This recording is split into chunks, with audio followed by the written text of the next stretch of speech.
आज आम्ही तुम्हाला अशा मराठी अभिनेत्रीबद्दल सांगणार आहोत जिने तब्बल 35 वर्ष सिनेसृष्टीवर राज्य केलं। चित्रपटांच्या दुनियेत प्रचंड यश कमावले, मात्र तरीही त्यांचे संपूर्ण जीवन खडतर होतं।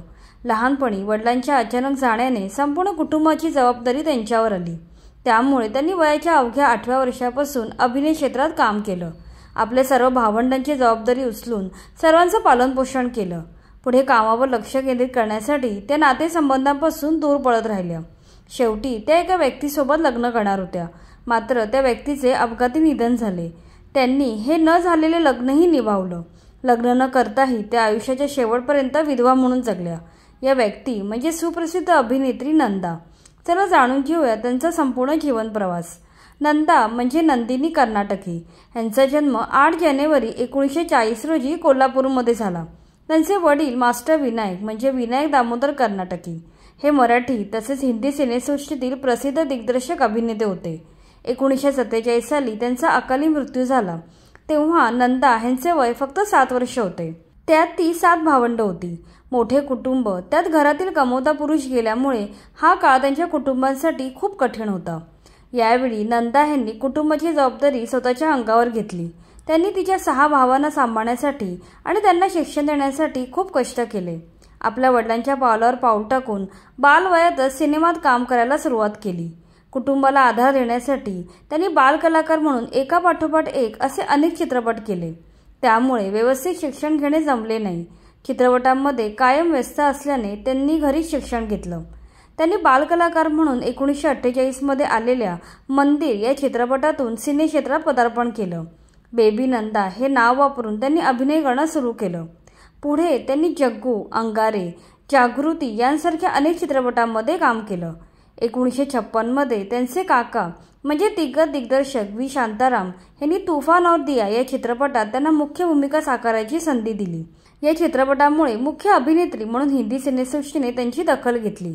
या चित्रपटामुळे त्यांना हिंदीत खरी ओळख मिळाली। पुढे 1957 मध्ये प्रदर्शित झालेला भाभी हा चित्रपटही गाजला। या चित्रपटासाठी त्यांना उत्कृष्ट सहाय्यक अभिनेत्री म्हणून फिल्मफेअर हा पुरस्कारही मिळाला। कारकिर्दीच्या सुरुवातीला नंदा यांनी अनेक मराठी चित्रपटांमध्येही काम केलं। शेवग्याच्या शेंगा या मराठी चित्रपटातील भूमिकेसाठी त्यांना पंतप्रधान जवाहरलाल नेहरू यांनी सन्मानित केलं होतं। काला बाजार या चित्रपटात देवानंद सारख्या मोठ्या कलाकारांसोबत त्यांनी सहाय्यक भूमिका साकारली।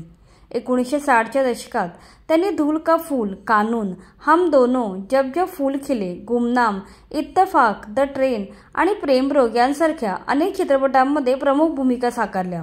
त्यांनी आंचल या सिनेमासाठी फिल्मफेअर सर्वोत्कृष्ट सहाय्यक अभिनेत्री पुरस्कार जिंकला। नंदा नवीन कलाकारांना मदत करण्यासाठी ओळखल्या जात होत्या। शशी कपूर हिंदी सिनेसृष्टीत नवीन असतानाही त्यांनी त्यांच्यासोबत तब्बल 8 चित्रपट साईन केले। यामध्ये मोहब्बत इसको कहते हैं आणि जब जब फूल खिले या सुपरहिट चित्रपटांचा समावेश होतो।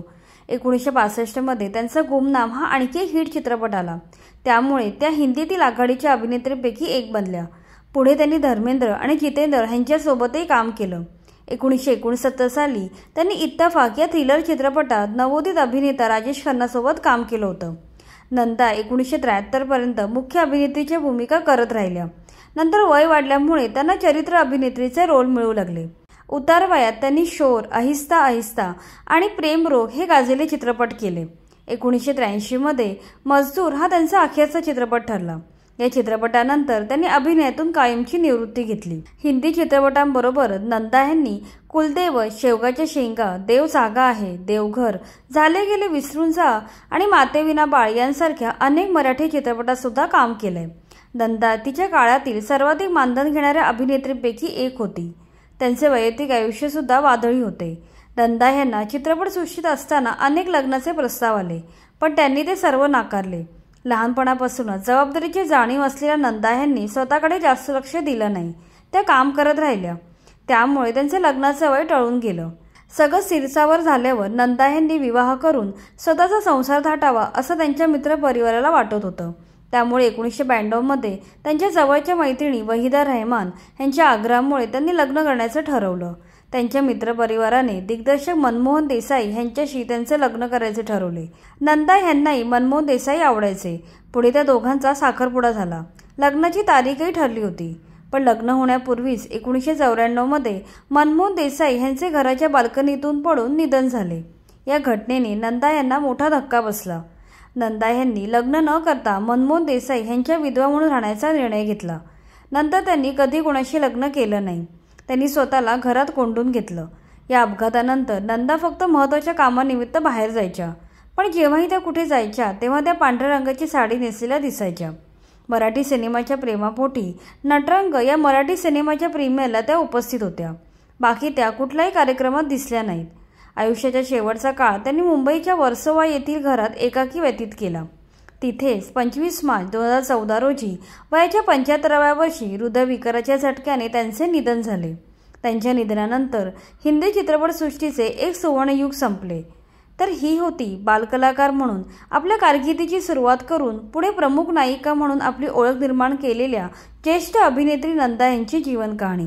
बाकी तुम्हाला हा व्हिडिओ आवडला असेल तर लाईक करा आणि अशाच माहितीपूर्ण व्हिडिओसाठी आमच्या चॅनलला सबस्क्राईब करा।